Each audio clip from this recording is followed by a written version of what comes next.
I'm back for another video. My name is Josh Kasich, and today, this is my Pokemon Sword and Shield review. Now, if you watched my previous video, the Copa Law video for YouTube, that's kind of ruining YouTube, then you understand this is pretty much going to be my last video that you guys get to actually get notified for before I change my channel to tomorrow. Now, I did check out Sword this weekend, or Friday, I think it was. No, not Friday. Thursday. I checked out Thursday, and I've been playing it. And I wanted to wait to make this video until after finishing Sword, because I finished Shield. Because the last time when I talked about getting Pokemon Shield, that's what I said I would do. But I kind of want to get this video out before I change my channel, because I need to change my channel soon and not worry about it. And so that's kind of at where we are at. And so I'm going to upload this as I'm going to make this video as is. Now, like I said, I bought Shield in a previous talked about it in a previous video. I beat that game in 4 days after getting on Thursday. The night before it came out. And I beat it Monday morning of that afterwards. I feel like I'm going to do kind of the same thing with Sword here. I'm going to hopefully finish it on a Monday night, but I may not. Who knows? But that's kind of where I'm at with that. So let's kind of start this off. I'm going to start off with graphics, which a lot of people complain about. I think the graphics are gorgeous. Yeah, there are some flaws here and there, and especially with the shadows, but the graphics overall, the towns, the just overall area and surroundings are beautiful. I mean, you walk near a lake, and you can see the reflection. If you move, it moves exactly like a reflection in the real world by just moving like that. And I have to say, I loved it. I can't tell you how much I love the graphics.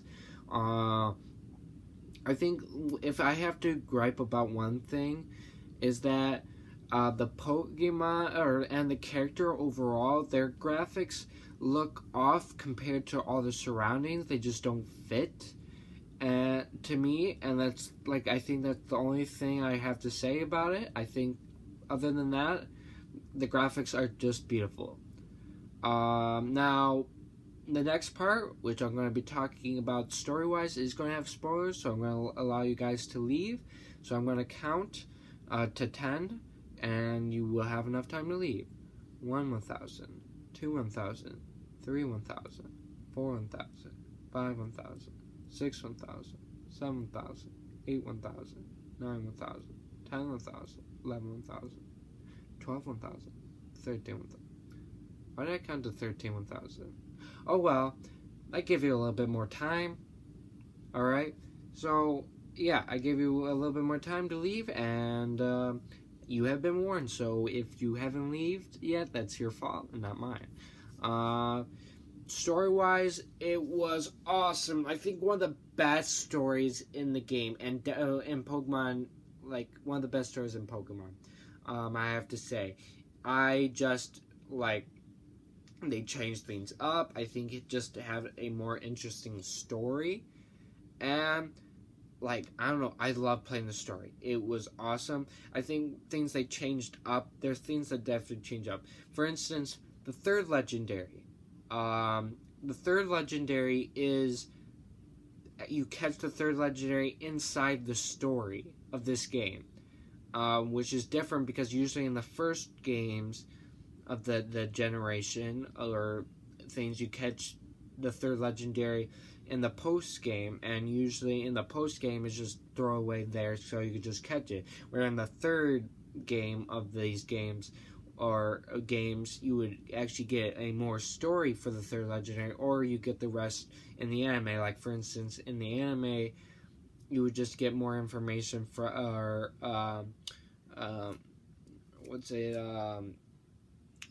come on, I know it. Zygarde. You get more information Zygarde in the anime compared to the X and Y. It's just it's just put in the game and you catch it and that's it. Then you get more information in Sun and Moon. Now in Sun and Moon, the third legendary Necrozma was you just found in some place in the game. It's just like Zygarde before, it's just a throwaway. And then you actually learn more about Necrozma in the sequel games, Ultra Sun and Ultra Moon, where it actually has a play in the story. So this is definitely a change from Pokemon Sword and Shield, where Eternatus, the third legendary, is not just a throwaway legendary in the post game, it's actually part of the story of the first game. So that's actually pretty interesting. Now, the point of Eternatus is actually the reason why Dynamax and Gigantamax exist is because of Eternatus. Now, the box legendary is actually put in the post game. Now, it's not throwaway though. There's actually a story for the box legendary in the post game. So, there's that. You have the gym challenges where you have missions before you actually battle the gym leader. That's also different. And I think definitely a necessary change to the gym so it doesn't feel like it's the same as well. One thing here in this story is that there isn't really a evil team. You have Team Yell, but they're actually, all they care about is kind of cheering on Marnie. And they're kind of stopping anyone who could get in her way. And now Marnie is just another person on the gym challenge. Actually become friends with her, really. So that's actually pretty interesting. And you could also tell how really they're not bad, because in one part of the game, they're actually stopping people from going further because they are trying, there's a sleeping Pokemon and they don't want to wake it up. Or they don't want other people to wake it up. And that's why they're blocking the path. Mostly the only bad things throughout this game that they really do is blocking the path for people. And I think that's kind of what Team Skull did, but Team Skull did a lot worse things than that. They also stole Pokemon. So this is why they're not the evil team. Now, the actual evil team in this game isn't really a team necessarily, but basically Rose, the person in charge of the league and the gym challenges, who also has a company, he's the evil person in this game.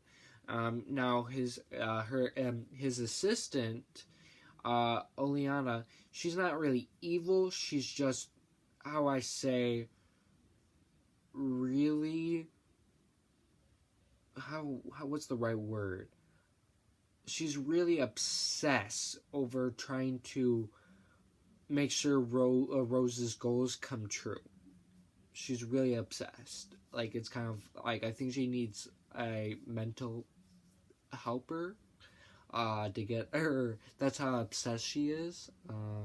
And so she created this group of these, well, basically in these the gyms, there's always these type of people who help throughout the gym, and I don't know what they just do different things in the gym.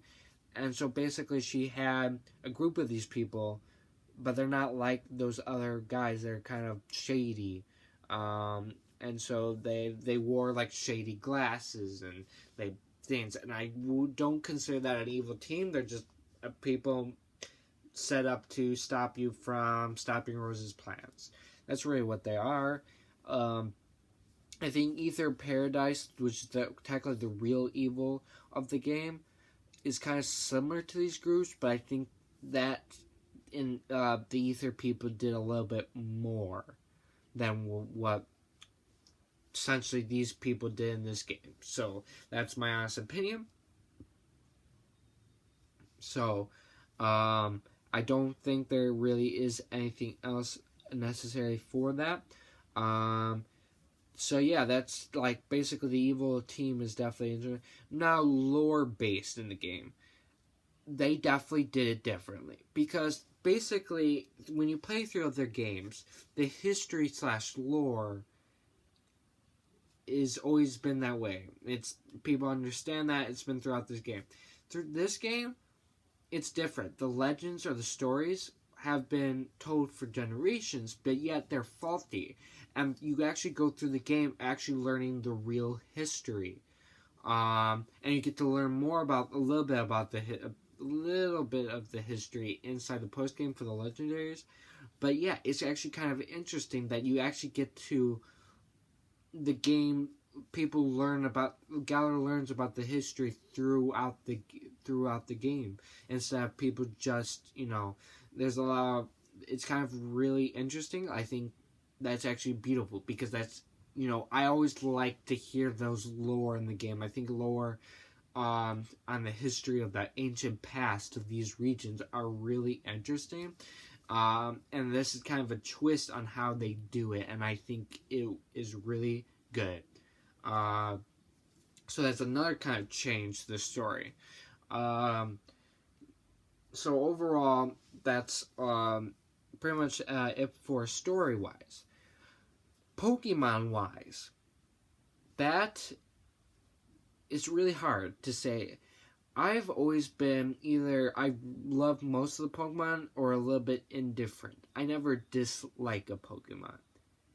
This generation definitely changed that for me. A lot of them I'm indifferent more than dislike. There's a few Pokemon though I do just why. Like I don't get why. I think a lot of the color changes through the lines are really bad.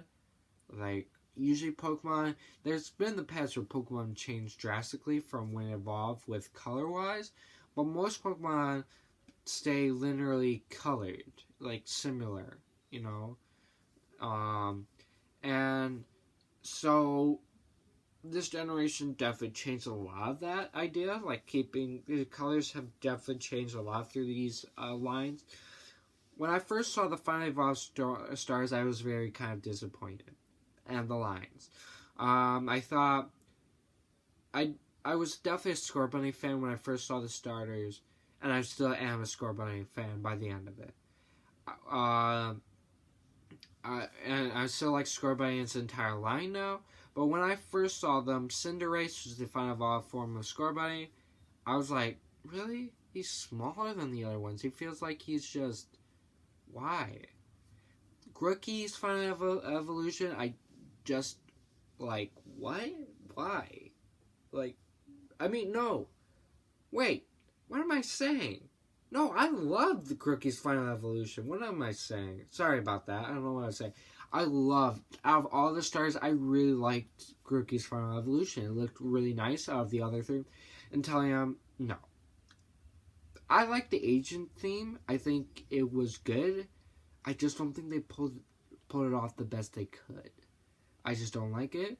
I think one of the worst parts of the starter evolutions were definitely the middle stages, except for Scorbunny's. I think Scorbunny's middle stage was the best of all of them.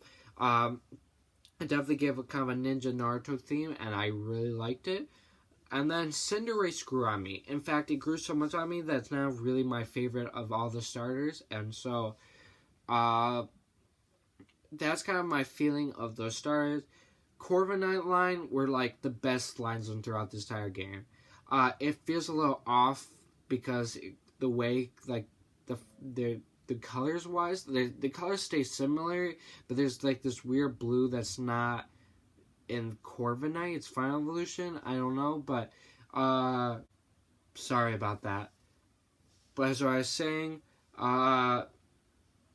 there was a other than that, I think Corviknight was the best line throughout the entire game. Out of all the Pokemon in this game, definitely the best line from start to finish. I think Grimmsnarl, which is the final evolution of Impident, I don't think I necessarily like Impident. Like, the colors feel weird. The second one, like, it changed drastically.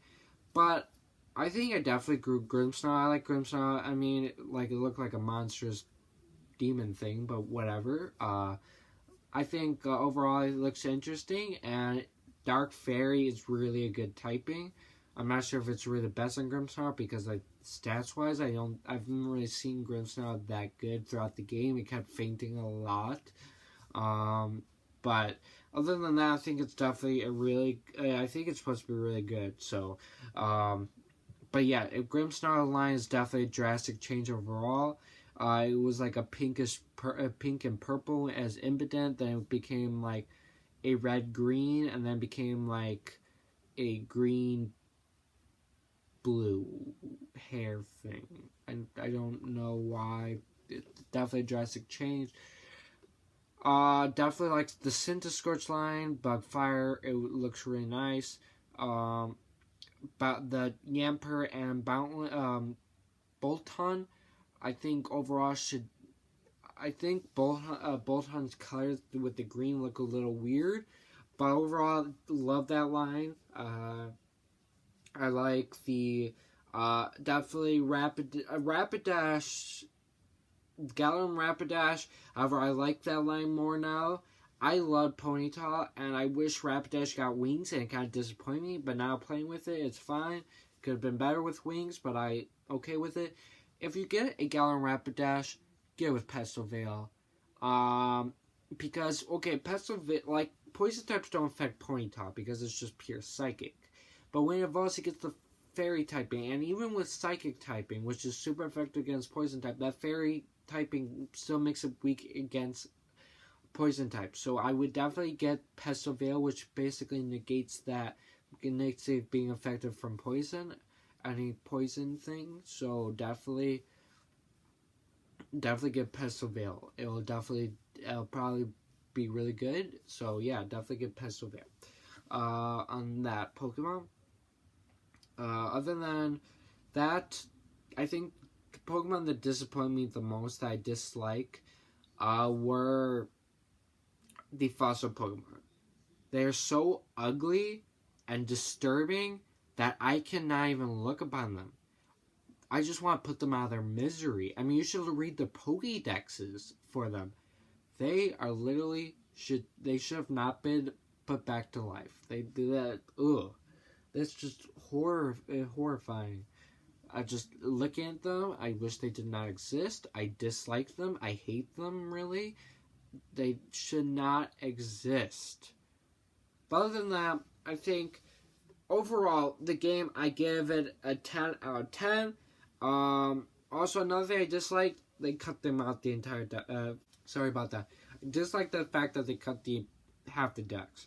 I don't have a problem with that because mostly I play through new Pokemon, but I think it ruins the idea of Pokemon. And people are saying they're happy because competitively it's better, but competitive play is a minority. It is a minority. Most people who play Pokemon do not play competitive. And they should not cut half the decks just based on competitive play.